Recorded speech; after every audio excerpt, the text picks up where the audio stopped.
का समय आ चुका था।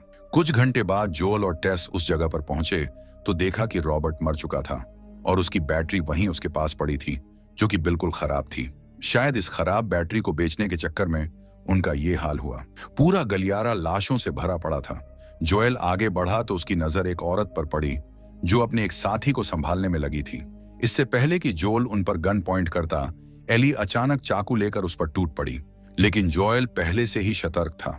जोएल और मर्लिन एक दूसरे को अच्छी तरह पहचानते थे, क्योंकि टॉमी कुछ साल पहले तक बोस्टन के फायरफ्लाई के साथ ही काम करता था। जोएल ने बताया कि टॉमी मुसीबत में है। उसे वहां से निकालने के लिए उसने ट्रक का जुगाड़ कर लिया था और उसे चलाने के लिए सिर्फ बैटरी की जरूरत थी, लेकिन बैटरी तो खराब निकली। मर्लिन घायल थी और एली को उसके मंजिल तक पहुंचाने में असमर्थ थी। वहीं फेडरा उनसे महज 5 मिनट की दूरी पर थे, इसलिए उसने ये काम जोएल को ऑफर किया, जिसे अगर वो पूरा कर दे तो वो जो चाहे फायरफ्लाई ऑर्गेनाइजेशन से मांग कर सकता था। जोएल और टेस आपस में सलाह मशवरा किए और उस जगह का पता लेकर निकल पड़े। हालांकि इस लॉकडाउन में बोस्टन से बाहर निकलना बिल्कुल भी आसान नहीं होने वाला था, क्योंकि कर्फ्यू के टाइम अगर कोई भी बाहर दिखा तो फेडरा अथॉरिटी के जवान तुरंत गोली मार देते या फिर उन्हें पकड़कर सबके सामने फांसी पर लटका दिया जाता था। टेस एक गुप्त रास्ता जानती थी जिसके जरिए वे शहर से बाहर निकलने ही वाले थे। तभी एक जवान की नजर उन पर पड़ गई। उसने उन पर गन पॉइंट कर लिया और फिर बारी बारी उनको चेक किया। जैसे ही एली की बारी आई, उसने अचानक पुलिस वाले पर हमला कर दिया, जिससे उस पुलिस वाले की सुलग गई और वो एली को खत्म करने के लिए उतावला हो उठा। जोल उसके सामने गिड़गिड़ाया जैसा वो 20 साल पहले अपनी बेटी सारा को बचाने के लिए कर चुका था। ये बात याद आते ही उसके सर पर खून सवार हो उठा और उसने पलक झपकते ही उस जवान की लंका लगा दी। एली बिल्कुल बेबाक रह गई। तभी टेस ने चालाकी से टेस्ट कर लिया कि एली इन्फेक्टेड है। इससे पहले कि वो उसे खत्म करते, एली उन्हें अपना जख्म दिखाई, जो कि 3 हफ्ते पुराना था। कोई भी इन्फेक्टेड आदमी एक दिन से ज्यादा नहीं टिकता।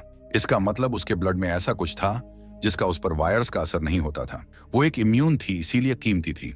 कांटे जाने के बाद मर्लिन ने उसे 3 हफ्ते तक सिक्कड़ में बांध कर रखा था, लेकिन वो नहीं बदली। खैर, ये लोग शहर से बाहर निकल तो गए, लेकिन जल्द ही उन्हें अपने फैसले पर अफसोस होगा। मीलों तक सुकून से चलने के बाद एक जगह वे जाकर फंस गए। मेन रोड पर इन्फेक्टेड लोगों का जमावड़ा लगा हुआ था। रास्ता बदले तो कुछ ज़ॉम्बीज ने उन पर हमला कर दिया और तभी एक ने एली को काट लिया। जैसे तैसे करके वे उनसे निपट ली और काफी मुश्किलों का सामना करने के बाद अपनी मंजिल पर पहुंचे। मगर ये जगह पूरी तरह बर्बाद हो चुकी थी। यहाँ के सारे फायरफ्लाई को फेडरा के लोगों ने खत्म कर दिया था और सब कुछ लूट ले गए थे।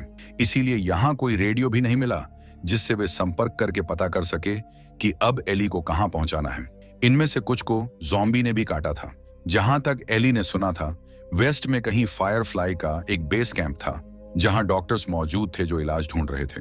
उन्हें एली के ब्लड सैंपल से वैक्सीन बनाने में मदद मिल सकती थी। हालांकि जोल इससे आगे जाने से इनकार कर देता है। वो वापस घर लौटने की बात करता है।